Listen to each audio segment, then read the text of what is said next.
Je m'appelle Salia, donc je suis maman de 4 enfants, je vis à Bruxelles. Et en août 2013, notre deuxième fils, Sabri, alors âgé de 19 ans, est parti pour la Syrie sans nous prévenir. Et il y est mort après 3 mois et demi. Alors pour nous, ça a été un choc terrible parce que euh, on n'a pas vu venir en fait ce départ-là. On n'a pas vu venir toutes les choses qui ont poussé notre fils à partir. Et on a découvert pas mal de vérités après son départ, c'est-à-dire qu'il avait essayé d'apprendre la religion musulmane par ses moyens, qu'il avait été exclu de la mosquée, qu'il a fait des mauvaises rencontres, c'est-à-dire qu'il a rencontré des prédicateurs extrémistes qui lui ont assuré que le seul vrai islam, c'était l'islam de rue. Et donc voilà, on s'est rendu compte qu'il y avait des réseaux de personnes malveillantes qui récupéraient nos enfants dans les périodes les plus fragiles. Et c'est par rapport à ça et contre ça que je me bats aujourd'hui.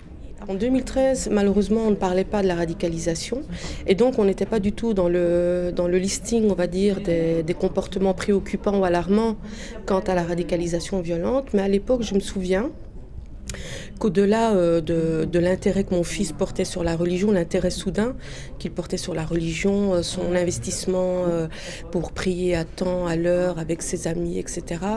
Et l'intérêt qu'il avait de lire le Coran et de s'intéresser, ça ne m'inquiétait pas parce qu'on est musulman. Mais ce qui m'inquiétait, c'était ces ruptures successives par rapport à l'école, le sport, les amis d'avant.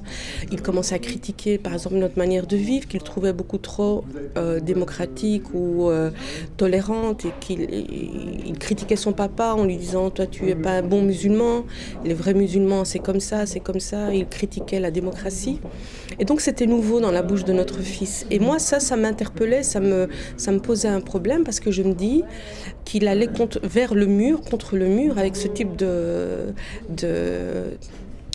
comportement.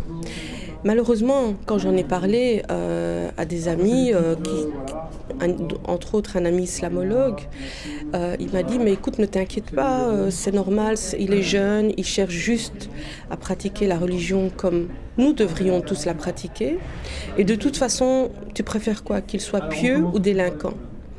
Et donc je suis rentrée à la maison avec cette réponse en me disant que peut-être que j'en faisais trop, j'ai mis ça sur le coup d'une crise passagère. Mais si j'avais été alertée par d'autres familles dont les enfants étaient partis, je pense que j'aurais fait plus attention. Et c'est pour ça que la première chose que j'ai faite quand mon fils est parti, c'est de témoigner en public pour alerter les autres familles. Mais pourquoi je fais la guerre à Daesh? Parce que Daesh a une chose il leur manque une chose qu'ils n'auront jamais, peu importe leur campagne de communication, leur propagande, c'est qu'ils ne pourront jamais donner de l'amour et de l'affection à nos enfants. Et quand on voit tous ceux qui partent pour rejoindre la Syrie, et par la suite l'État islamique, contraint et forcé pour la plupart, ils restent quand même encore en communication, en contact avec leur famille et surtout avec leur maman. Pourquoi? Parce qu'ils ont besoin de ce côté émotionnel, affectif pour rester humains. Et ça, Daesh ne pourra jamais leur donner. Et d'ailleurs, on a écrit des lettres à l'État islamique, donc l'association Mothers for Life, on a écrit des lettres ouvertes à l'État islamique. Et je me souviens qu'à la première lettre, ils ont réagi dans les 3 heures. Et c'était la première fois que la com de l'État islamique répondait à une initiative citoyenne. Et là, ils se sont sentis menacés parce qu'on les attaquait avec leur propre argumentaire, avec leurs propres outils qui étaient les outils du Coran, des hadiths, etc. Et là, ils se sont sentis un peu piégés. Je n'ai jamais eu de menaces parce qu'il semblerait que la maman d'un martyr ne peut pas être touchée. Donc symboliquement, c'est une personne intouchable. Mais par contre, mon mari et mes autres enfants, oui. Ils ont été menacés et donc c'est pour ça qu'on a dû déménager et demander la protection de la police à un moment donné. Mon fils aîné a été attaqué, il a été agressé parce qu'il ne voulait pas aller prendre la place de son frère après sa mort en Syrie. Et donc c'est vrai que le fait d'être public, ça a rendu les choses beaucoup plus compliquées. Mais c'est un combat qu'on mène en famille.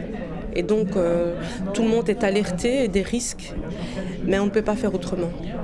Le gouvernement français, à part les campagnes de prévention, je ne sais pas exactement ce qu'il fait, mais moi, les échos que j'ai des associations de familles comme moi en France, ils ne font pas assez. Moi, par exemple, en Belgique, je suis très active dans la prévention dans les écoles, donc toutes les écoles me sont ouvertes, mais pour ces parents ici en France, non. Et je pense que la prévention doit passer par l'émotionnel aussi.